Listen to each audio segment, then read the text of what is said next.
நிலச்சரிவால் நிலைகுலைந்துள்ள வயநாட்டில் உயிரிழந்தோர் எண்ணிக்கை 340 கடந்துவிட்டது. இந்நிலையில் மீட்பு பணிகள் இறுதிக்கட்டத்தில் இருப்பதாக கேரள முதலமைச்சர் பினராயி விஜயன் தெரிவித்திருக்கிறார்.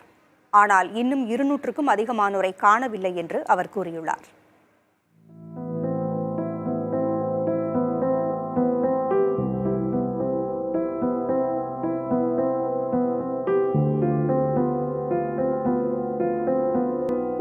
வயநாட்டில் நடந்து வரும் மீட்பு பணிகள் குறித்து செய்தியாளர்களிடம் பேசிய கேரள முதலமைச்சர் பினராயி விஜயன் 81 பேர் பலத்த காயமடைந்து வெவ்வேறு மருத்துவமனைகளில் அனுமதிக்கப்பட்டிருப்பதாக கூறினார். இதுவரை 148 உடல்கள் உறவினர்களிடம் ஒப்படைக்கப்பட்டிருப்பதாகவும் 67 உடல்கள் அடையாளம் காணப்படவில்லை என்றும் தெரிவித்தார்.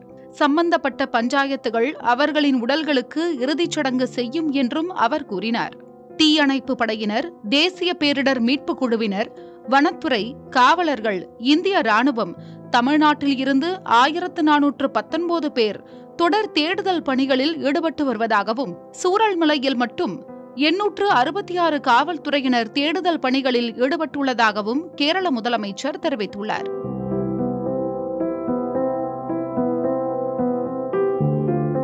K9 ஸ்குவாட்ஸ் மற்றும் தமிழ்நாடு மருத்துவ குழுவினரும் மீட்பு பணிகளில் பங்கேற்றுள்ளதாக கூறியுள்ள அவர், ஹியூமன் ரெஸ்கியூ ரேடர் மற்றும் ட்ரோன் பேஸ்டு ரேடர் ஆகியவையும் தேடுதல் பணிகளில் ஈடுபடுத்தப்பட்டுள்ளதாக தெரிவித்தார். இதை தவிர ஆயிரக்கணக்கான தன்னார்வலர்களும் உள்ளூர் மக்களும் தேடுதல் மற்றும் மீட்பு பணிகளில் ஈடுபட்டு வருகின்றனர்.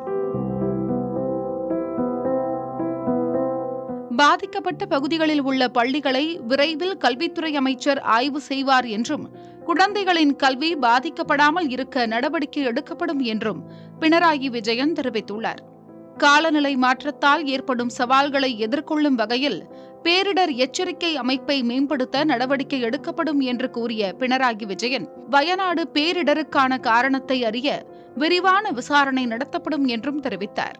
நிலச்சரிவு ஏற்பட்ட பகுதிகளில் பல உடல்கள் கிடைத்துக் கொண்டிருக்கும் நிலையில் உடல் பாகங்களும் கண்டெடுக்கப்படுவதால் DNA சோதனைக்காக மாதிரிகளை சேகரித்த பின் அடக்கம் செய்ய கேரள அரசு உத்தரவிட்டுள்ளது. கண்டெடுக்கப்படும் உடல் பாகங்கள் அடையாளம் காணப்பட முடியாவிட்டால் அத்துடன் கிடைத்த பொருட்கள் வீடியோ எடுக்கப்பட்டு அடுத்த கட்ட நடவடிக்கை எடுக்கப்படும் என்றும் அரசு கூறியுள்ளது.